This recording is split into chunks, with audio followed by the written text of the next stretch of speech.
8 sales techniques. That is quite literally all I use to close over $10 million in high ticket deals for the likes of Alex Hormozi and Iman Gadzhi. And I now teach these things to closers that are hitting $10,000, $20,000, and even $52,000 months with high ticket sales. And listen, they are all engineered to make closing as predictable as possible because they cover every single section of an actual sales call, unlike those 10 question objection frameworks and silly analogies that you hear on Instagram. So some of these you have probably heard of before, but I guarantee you've been taught to use them wrong. And most of them, I am confident that you have never seen on YouTube. Starting with number 1, pre-call assets. The time between when a prospect books a call and actually shows up to the sales call is the most underused opportunity in sales. There's this thing called the prospect buy box or interest level stacking. And most people don't understand it because technically it is a marketing term. But if we as salespeople understand this concept, we could utilize it and have a good pre-call process that will help us close more deals without us changing a single thing in how we actually take sales calls. Put it this way, let's say you're a closer and you have a call booked in for this Thursday and they don't show up to the call. A lot of people may think like, God, I must have an asshole prospect that booked a call for no reason and just didn't show up. Or hey, maybe they just had things going on. But 99% of the time, it's not because of that. It's because of the prospect buy box. Now, on the graph that you're looking at now, there is 5 levels of interest. You'll see not interested, curious, generally interested, highly interested,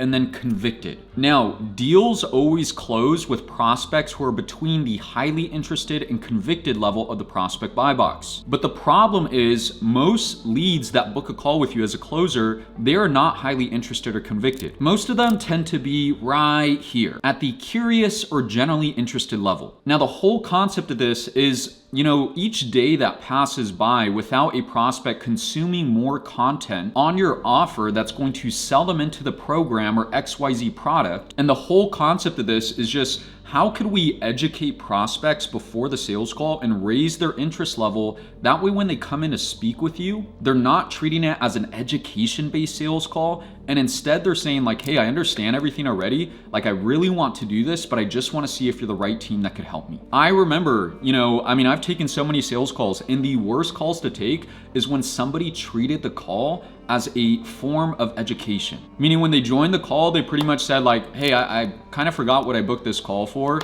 I know it has to do with real estate, but could you just explain it to me, or could I ask you a lot of questions on how real estate works? We want leads to come in the complete opposite, aka saying, hey, I'm ready to do real estate. I already watched all your material. I've been following XYZ person for a really long time.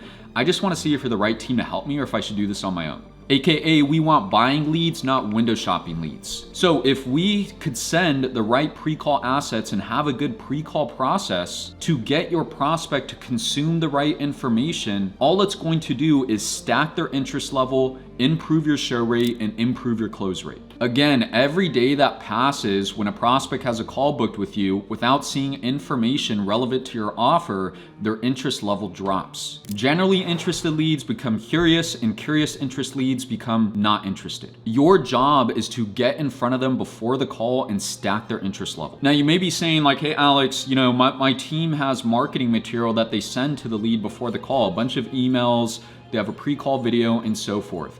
Now, that's good. Every team should have that, but you have to understand when they do that, all they're doing is spray and praying. And so what we want to do is send customized content to your prospect before they actually speak with you. And so here's what actually works. Next time you have a sales call, what I do, right? So I'll start off my Monday contacting all of my Tuesday booked in calls. Here's exactly what I'll say. Hey, Mr. Prospect, this is Alex with XYZ Company. Super excited to meet tomorrow at 2 p.m. Let me know if you received the Zoom link in your email. It's actually a call to action. And so what you're trying to do is give them a reason to respond back to you. And so you don't want that first message to just be a statement, hey, I'm super excited to speak with you. You want to do a call to action at the end of it. Now, once your prospect responds and they say, yeah, 100%, I received the Zoom link, excited to speak as well, I'm going to follow up with asking, awesome, by the way, what questions do you have regarding our product or real estate that would prevent you from showing up to the meeting tomorrow? Now, this is where the actual process starts, because once they respond back to that message and send whatever question or concern that they have,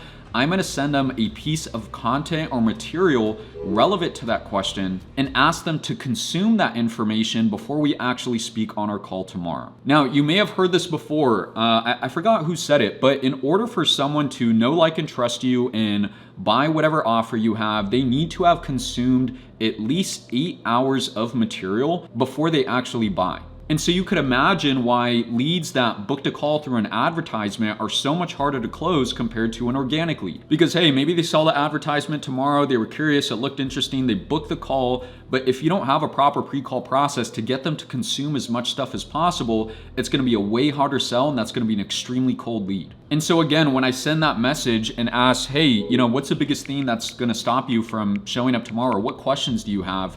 Right? And they let me know, like, what's the average success of people who work with you? I can now send some customized material to them to stack their interest level. And so an actionable for you to do after watching this video, right, is to open up a Google Doc and ask your sales manager, hey, what marketing material do you guys have that I could save on this Google Doc to send over to prospects? Not only is that gonna get rid of education-based calls, but it's gonna make sure that you speak with warmer prospects. And listen, this is a sleeper skill. If you set this up, your close rate will raise without you changing anything about how you handle objections or do discovery. Number 2, frame control. Now, there is this book that I would love for you to buy. It is my favorite sales book. I'd say Pitch Anything by Oren Klaff. I should have it right here. Also get Flip the Script. That's a second book, but give me a commission for that, Oren Klaff. I'm kidding. Pitch Anything, read that first, and then read Flip the Script. Now in any conversation that you have in life, whether it's with friends, family, your parents, or on a sales call, there's somebody who holds stronger frame than the other person. In frame control, think of it as like almost an invisible force field that each person has when they meet together and have a conversation. And whoever has the larger force field and is able to eat up the other person's is placed as the authority. And in turn, they're able to imprint their ideas, ideologies, or thought process on the other person. It's the same reason why most times if your parents tell you to do something as a child, right, or give you a piece of advice, you shut up and listen because your parents have a stronger frame than you do. You are the child and they are the adult. So in every conversation, each person comes in with their own frame or own perspective. And when two frames meet, they collide. One person wins and one person loses, AKA the stronger frame absorbs the weaker frame. The reason why most sales reps struggle with this is because they don't realize that, they're losing frame and losing control of the conversation until it's gone and they jump off the call and they don't get the deal closed. Now, I do want to break down what losing frame on a sales call really looks like, because this will make it make sense to you, right? Now, this may have happened to you before. You're going through your process and like 2 or 3 minutes in, they pretty much cut you off and say like, hey, Alex, don't have a lot of time. Like, I'm just trying to figure out how much you guys cost. And so maybe you take that as truth and you say like, oh, okay, yeah, so it really depends, but it's around $8,000. And then they just follow up with more questions. Well, how does it work? Why is it $8,000? What's the value I'm gonna receive? Has anybody succeeded? What's your average person success look like? And next thing you know, you completely got away from the straight line of your sell and your process, and you're walking backwards, answering questions and losing frame and losing control of the call. And 99% of the time, what happens in that situation? They say, thanks for answering the questions. I'm gonna jump off, send me an email as a summary, with everything that you just told me. And so in those situations, all I'm gonna do is say like, hey, I could tell you have some questions. Listen, I'm gonna cover all of those right now. I need to go through this process just to see if we could actually help. So if you don't mind me asking, what was your motivation with booking the call? I'm going to flip it on them and hold frame. It's the reason why B2B could be a lot harder for some people. Because if you're speaking with business owners that maybe have some sort of success, they come in with a much stronger frame than your typical B2C prospect. And those frames will collide. And so the way you hold frame on a sales call is actually pretty simple, and it starts from the second that they get on a call with you. Number 1 is I am pushing the pace forward with asking questions from the second that they jump on the call to the point where they nearly have no room to ask me a question. And so all that means is as soon as somebody joins a call with me, I'm gonna say like, hey, how you doing today? Awesome, where are you calling from? Cool, how's the day been going? Awesome, we have 45 minutes here to jump into the call. Do you mind if we get into things? Now, that doesn't mean if somebody says like, oh, my day's been going good, how's yours, that I'm not going to answer, but I want them to intuitively, as soon as they join the call, understand like, okay, this guy's in control, he has his process, and he's the one asking me questions. Now, the second way that you hold frame is how you actually lay the agenda and lay expectations of the conversation. So typically what I say is, hey, Mr. Prospect, we have 30 to 45 minutes here to jump into things. Is that okay with you? Once they say yes, I'll set my agenda. And I usually say something like this. Awesome. So Mr. Prospect, just so you know, I have done these calls thousands of times. I have speaking with, oh my God, so many gym owners these days. But here's how the conversation is gonna go. I'm gonna ask you some questions just to see what you need help with and to see if we can actually help. If we can, I'll be the first to let you know. I'll cover questions that you have. I'll let you know how everything works. And as long as you like what you hear, we'll get you started today at the end of the call. Is that cool with you? Which automatically places you as an authority at the start of the conversation. Now, number 3 of holding frame is you need to ask more questions than you are answering questions. If you use something like Fathom, which records every meeting that you use, your talk time should be 30% and the prospect's talk time should be 70%. Now, number 4 is you need to qualify your prospect as hard as they are qualifying you. You almost want to have the energy with how you ask questions and how you do your sales calls, as in like, hey, you know, we don't work with everybody, so I'm asking these questions to see, as an interview, to see if you're a good fit to be with us. And so yes, ask about their budget, ask about their timeline, and ask about their commitment level before you even start pitching.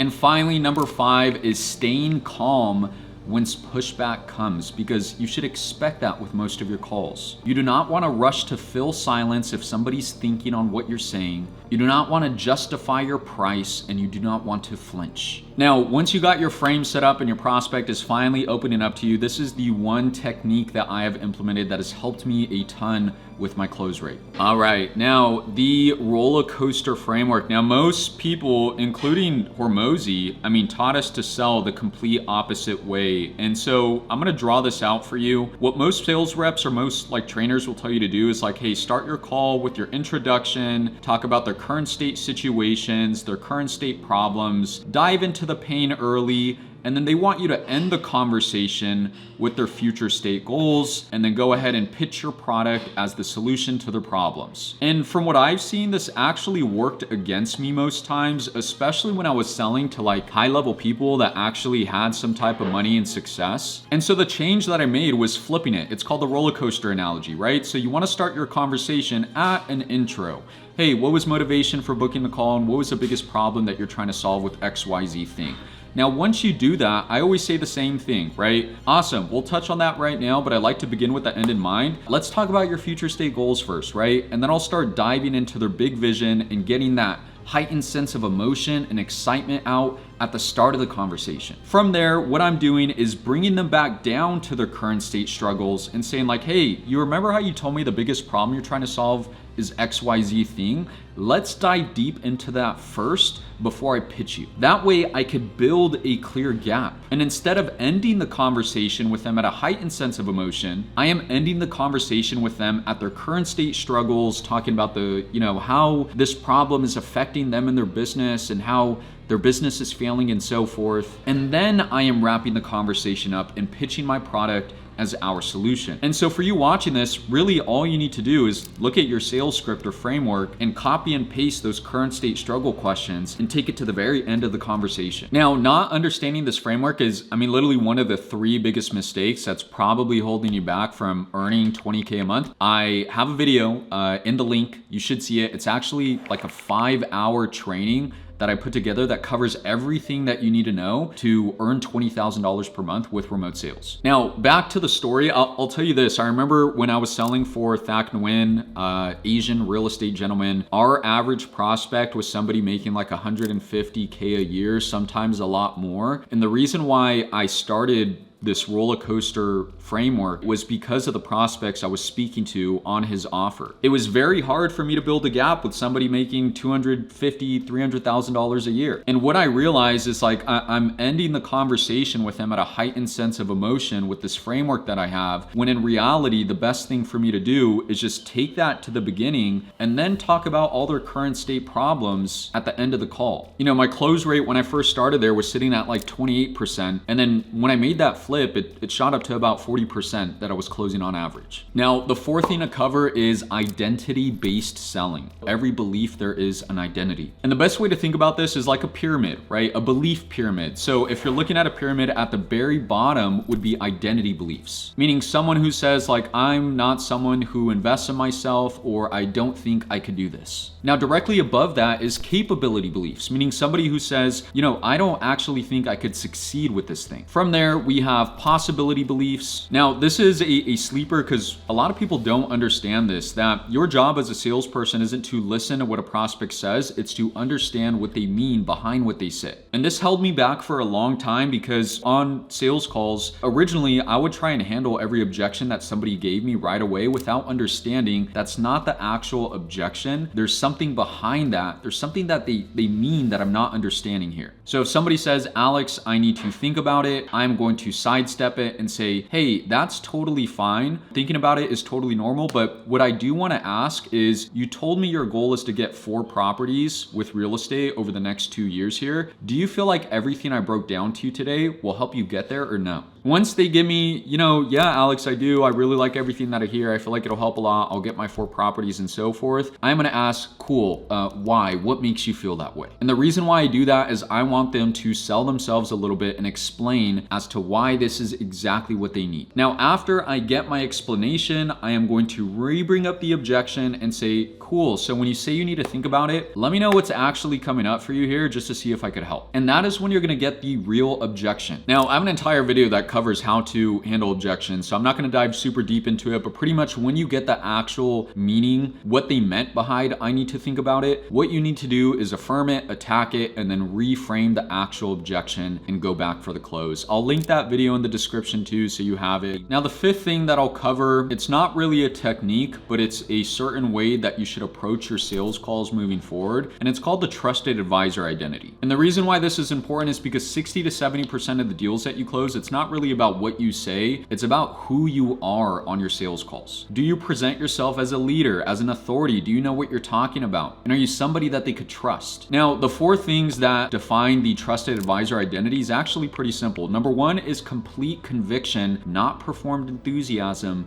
but complete conviction in what you're selling. Now, what I'll say with that is conviction isn't, you know, you believing that your offer, your product is the end all be all and it's going to change their life and take them to the moon and make them a billionaire, right? It's more so, is this the best next step for them based off their current situation? That's what you need to have conviction in. And conviction is shown with, you know, your body presence, how you speak, your tonality, how you pitch your product, and how you carry them to the close. Number 2, this is super important as well. You are there to help them, not to close them at all costs. So yes, you do need to be willing to walk away if a prospect is not a good fit. You know, if you're 10 minutes in a sales call and you realize like, hey, based off how they are and what they're saying, they're not going to succeed with your product or program, you need to let them know rather than holding it back and trying to just force the close. You know, the last thing you want to present on your sales calls is like a reek of desperation. And this shows up in your tone, in your pacing, and how quick you react when something goes sideways or receive an objection. The second that somebody feels like you need this deal, where you have like commission breath,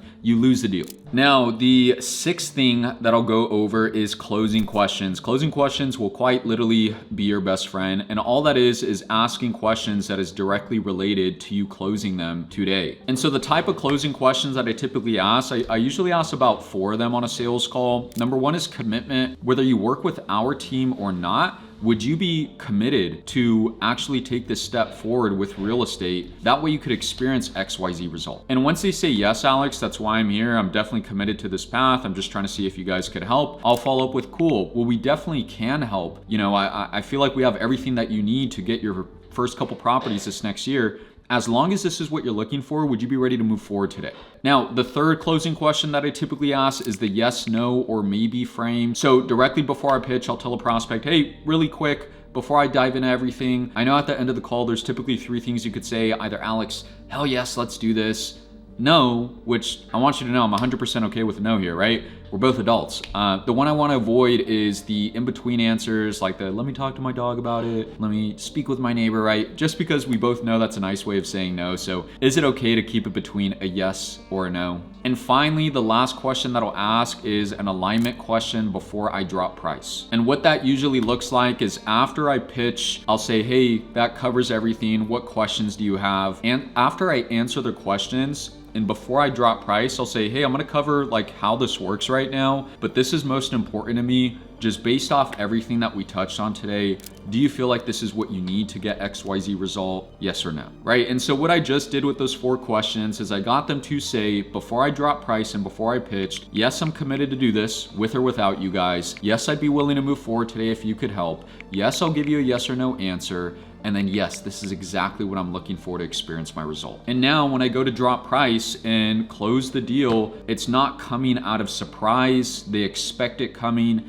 And if anything, they're asking me, hey, what are the next steps? I really want to do this. Now this leads to the 7th thing, because I do drop price a little bit differently than other people. You know, the standard for dropping price from what you'll see from so many other salespeople is to drop price and shut the hell up. And so what I do is I restack the offer before I drop the price. And so what that would look like is saying like, cool, Mr. Prospect, so to get you to that point of buying your first 4 properties over the next year and us meeting with you every single week and helping you with the financing and helping you with the contractors and the closing costs and all the contracts you'll be signing and giving you guidance every single day, it'll be $8,000, right? And so what I did right there is just remind them the value and the goal that we're gonna help them accomplish, and then tag the price at the very end so it seems a lot more justifiable. And the next thing I'll say too is there's 3 places you could drop the price on your sales calls, okay? You never want to do it with them asking you randomly throughout the call. That is not when you wanna say the price.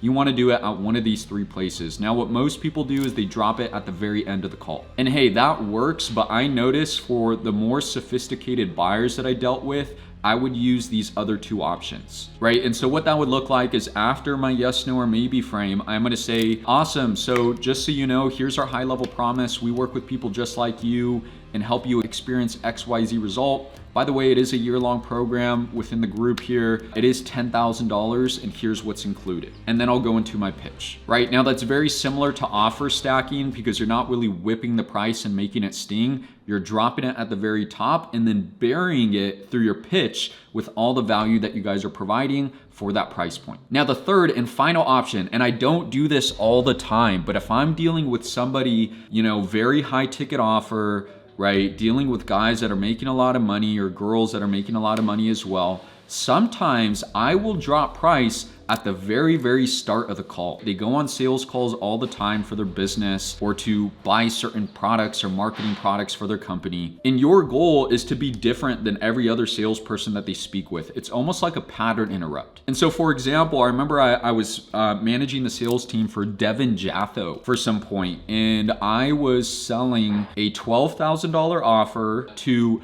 other online business owners, other coaches, consultants, and any online business in general. And what we help them with is creating a strong organic content presence so that they could scale their business. And so what I would do is I would tell them the price at the very start of the call. So yes, when I set frame of the conversation and say like, hey, done these calls thousands of times, here's what to expect. If you're a good fit, we'll get you started from there. Is that cool? And they say yes, I'll be like, awesome. Just so you're aware as well, you know, I'm gonna break down what's included, but this is a year-long access thing that we're gonna be helping you with content with, and it's $12,000. And that worked like miraculously well for me on that offer, right? So test it. There's 3 different options that I just gave you. Test where dropping the price works best for you. Now, the 8th technique that I'll share with you that has helped me a ton is your post-pitching process. And the reason why this is important is you could have the best sales call in the world, right? Like perfect call, asked the right questions, built the emotion, got them to, commit to themselves and so forth. But if your post-call process is not good, you will lose the deal. And so my process is pretty simple. There's 4 sections, right? Directly after I pitch, section number 1 is exhausting all questions. And so what I do right after I pitch, I say, that covers about everything. What questions do you have on that? And so let's say, for example, somebody asks like, hey, what's the average success for somebody that joins your real estate thing? If someone asks me that question, I'm just gonna say, yeah, average person buys 2 properties in their first year. Did that answer that question? Yes, cool. What other questions do you have? Yeah, well, where's the average location where people buy properties at? Is it a certain state? No, you're based out of Arizona, or is Arizona people buy properties in Arizona? Did that make sense? Did that answer that question? Cool. What other questions do you have? Now, after that first section of asking questions and exhausting them, and they say, oh, Alex, I literally have no other questions, my second piece is going into alignment. And alignment is simply saying, after they say, hey, Alex, I don't have any other questions, saying, cool, awesome, I'm gonna break everything down right now and we'll get you onboarded. But first, what is most important to me, I do want to check in, right? I mean, based off everything we touched on right now, like, do you feel like this is what you need to experience XYZ goal and get XYZ result, right? Before I drop price, if you're dropping at the end, I want to remind them why they're on the call. And I want to make sure that they are aligned, that they feel like this is what they need to solve their problems and reach their goals. Because if they tell me no right there, I need to take a step back and say like, okay, if you don't mind me asking, like, what do you feel like won't work for you? Maybe I misexplained something, right? Maybe they didn't understand something. And so I need to take a step back and re-break down the pitch. Now, as long as you do a good job on your calls, you'll never really get that. Most people say like, yeah, this is exactly what I need, super excited, and so forth. And then you can move on to section 3, which is your price drop. Now, again, I just shared when I price drop, I always restack the offer and then drop the price. Then I move to section 4, which is assuming the close. And so what I will never do on a sales call is after I drop price, say like, so what are your thoughts? Are you ready to get started? No, what I do instead is just, awesome, next steps are simple. Let's get you logged in. I'll get you scheduled in with Thak for this next week and we'll be ready to rock from there. Is that cool? You want to assume the close and lead them and guide them into paying and getting onboarded to your offer. Now, once you assume the close, that's where they'll either roll with you and buy the thing, or they'll give you an objection, and that's when you go through piercing the smoke screen like I talked about earlier. Now, these are not ideas that I pulled from a book. I learned them by getting my ass kicked in sales until I got good enough to where I was able to close over $10 million with sales. But understanding techniques isn't, obviously the only thing that's gonna have you do well with sales. It is important, but I mean, if you're selling for like Joe Schmo's marketing agency where the top closer is only making $4,000 a month, you're probably not gonna do very well. Which is exactly why I made this video that goes over the best sales niches to sell in 2026. That way you can make the buco bucks here. So go watch it now. It should pop up somewhere on the screen. I'm gonna have a couple videos tagged in the description. I appreciate you for making it this far. And as always, once you learn to sell, you will never starve.